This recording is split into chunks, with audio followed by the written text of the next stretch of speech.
महाकुंभ, जिसमें पूरी दुनिया देखेगी, पूरा विश्व देखेगा महिला नागा साधु की महाताकत को।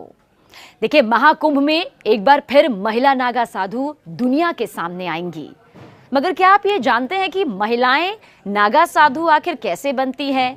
इनकी महिमा क्या है? इनकी महाताकत क्या है? क्योंकि नागा साधुओं को तो आपने कई बार देखा होगा, लेकिन क्या आपने कभी किसी महिला नागा साधु को देखा है? बहुत से लोगों का जवाब इसमें होगा नहीं। लेकिन इनकी महाताकत से आज हम आपको रूबरू करवाएंगे, क्योंकि महिला नागा साधु लोगों के सामने दरअसल बेहद कम आती हैं। आमतौर पर उन्हें महाकुंभ के दौरान ही देखा जा सकता है।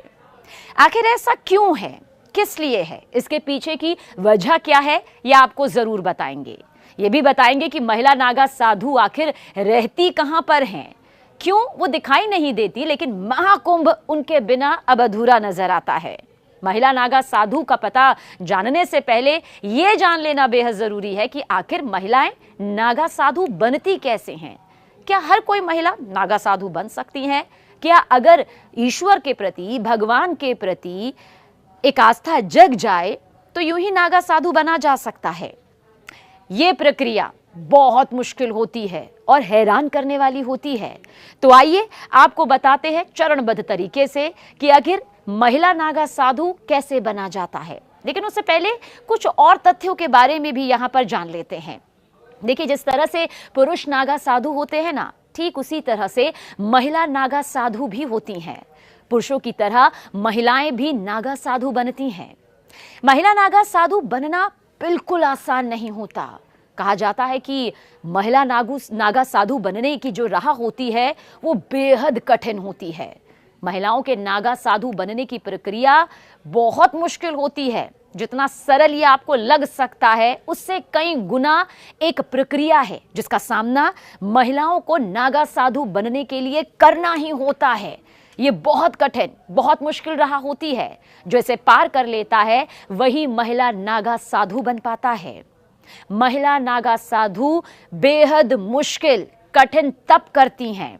महिला नागा साधु का सारा जीवन ईश्वर के लिए, परमात्मा के लिए, भगवान के लिए समर्पित हो जाता है। देखिए, महिला नागा साधु बाहरी दुनिया में बहुत ही कम दिखाई देती हैं। महिला नागा साधु दरअसल जंगलों और अखाड़ों में रहती हैं। ये सुनने में आपको अटपटा लग रहा होगा, लेकिन हकीकत यही है। ये कई सालों तक कठिन तपस्या करती है, कठिन तप में डूबी रहती हैं।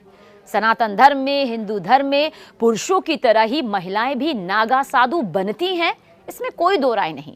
अगर कोई महिला नागा साधु बनना चाहती है, उसकी अंतरात्मा ये कहती है कि वो नागा साधु बनना चाहती है, तो सबसे पहले बेहद कड़े नियमों का पालन उसे कड़े तरीके से करना ही होता है। यहां तक कि उन्हें भी सांसारिक मोह माया जो है उसका त्याग करना पड़ता है। और किन नियमों का पालन करना पड़ता है? देखिए, ये वो नियम है जो हर एक महिला नागा साधु को करना पड़ता है। किसी महिला के मन में अगर नागा साधु बनने की इच्छा प्रज्वलित होती है, उसे लगता है कि वो भी नागा साधु बनना चाहती है, तो उसके लिए पहले 6 से 12 वर्ष तक ब्रह्मचर्य का पालन करना होता है। यह आवश्यक माना जाता है।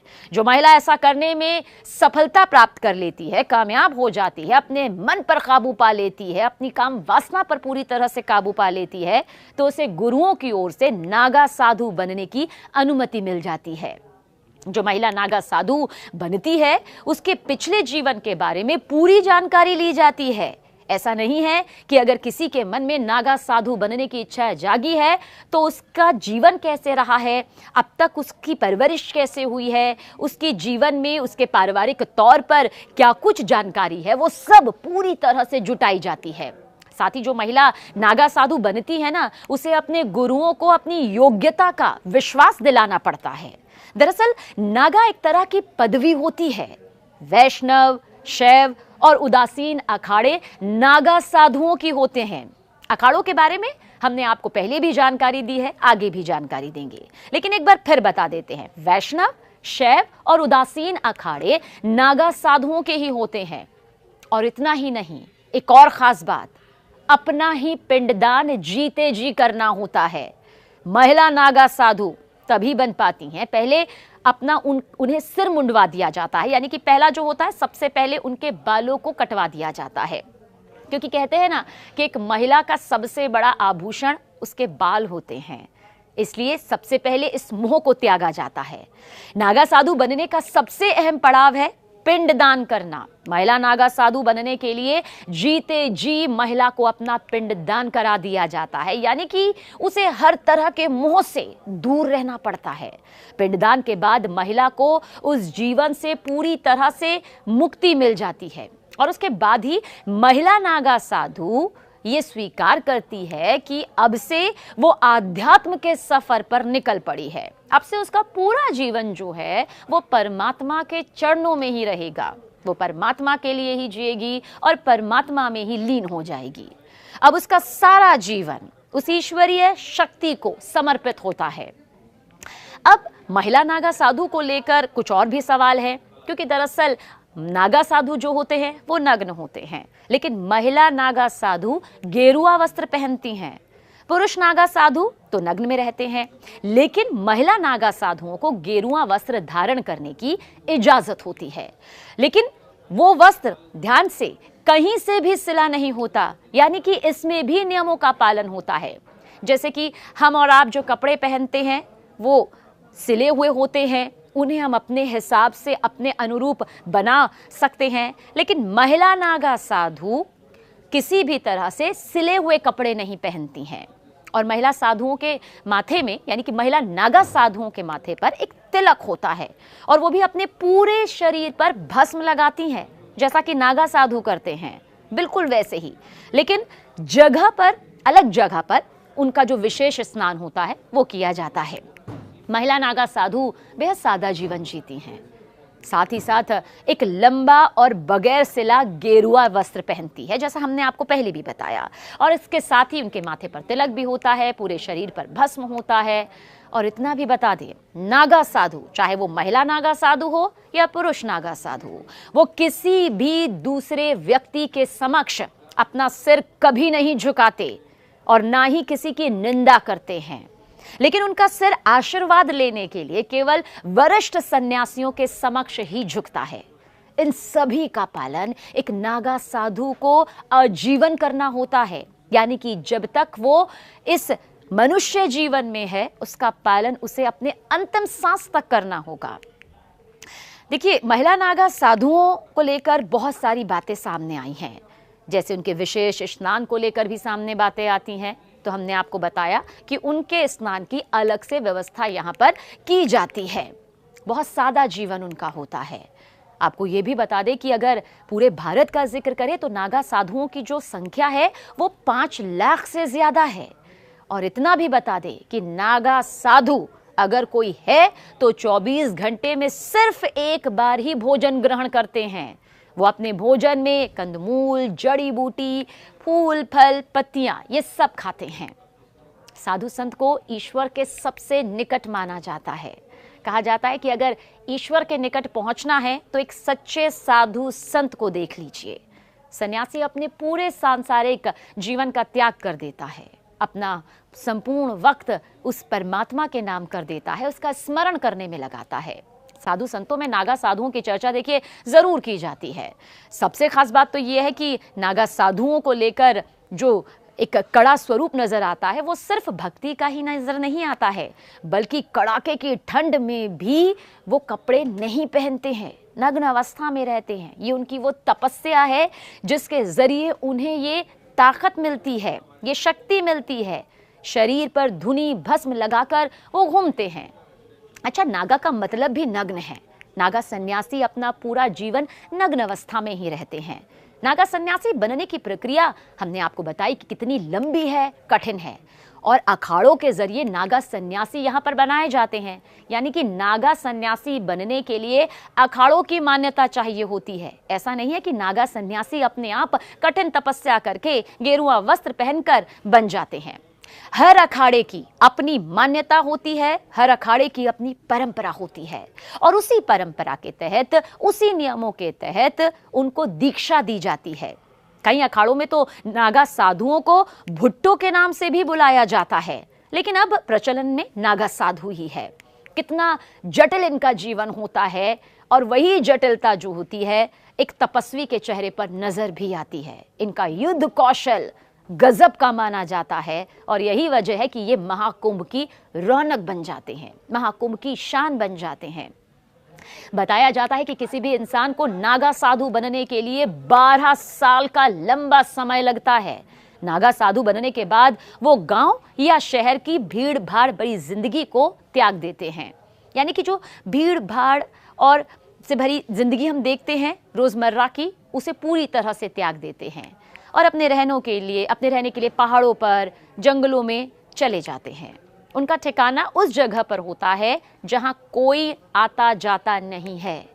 नागा साधु बनने की प्रक्रिया का हम जिक्र कर रहे हैं तो इसमें यह भी बता दें कि जो शुरुआत के 6 साल होते हैं वो बहुत महत्वपूर्ण होते हैं, क्योंकि इस दौरान वो नागा साधु बनने के लिए जरूरी जानकारी हासिल करते हैं और इस अवधि में वो सिर्फ लंगोट पहनते हैं।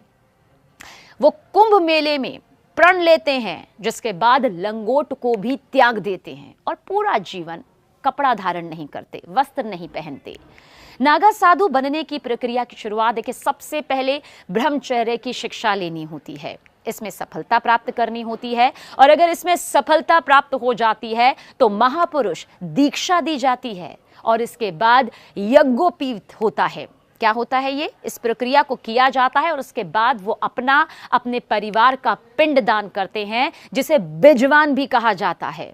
देखिए, हम पिंडदान का जिक्र इसलिए कर रहे हैं क्योंकि ये नागा साधु को, चाहे वो पुरुष हो या महिला हो, ये करना ही होता है। वैसे कुछ जानकारी ये भी देते हैं कि 17 पिंडदान होते हैं, जिनमें से 16 अपने परिजनों का और 17वां खुद का पिंडदान होता है। यानी कि सबका पिंडदान उन्हें जीते जी करना होता है। 17 पिंडदान, जिनमें से 16 अपने परिजनों का, 17वां खुद का पिंडदान होता है। अपना पिंडदान करने के बाद वो अपने आप को मृत समान घोषित करते हैं, जिसके बाद उनके पूर्व जन्म को समाप्त माना जाता है। पिंडदान के बाद वो जनेऊ गोत्र समेत उनके पूर्व जन्म की सारी निशानियां मिटा दी जाती हैं। वैसे कई बार लोग बहुत ज्यादा यहाँ पर असमंजस की स्थिति में पड़ जाते हैं। उन्हें लगता है कि नागा साधु, अघोरी, ये क्या अमूमन एक जैसे हैं? तो देखिए, वैसे तो हम महिला नागा साधु का जिक्र कर रहे हैं, लेकिन ये जानकारी भी आप तक पहुंचाते हैं। देखिए, अघोरी जहां तंत्र साधना करते हैं, एकांत में रहते हैं, तो वही नागा साधु मंत्र साधना और योग करते हैं। समझिए, अघोरी तंत्र साधना करते हैं, वहीं पर नागा साधु जो हैं वो मंत्र साधना करते हैं, योग करते हैं। और सामाजिक स्तर पर नागा साधु काफी सक्रिय रहते हैं। वो धर्म की रक्षा के लिए प्रतिबद्ध रहते हैं और समय आने पर युद्ध तक के लिए तैयार हो जाते हैं। इन्हें युद्ध कला में पारंगत माना जाता है।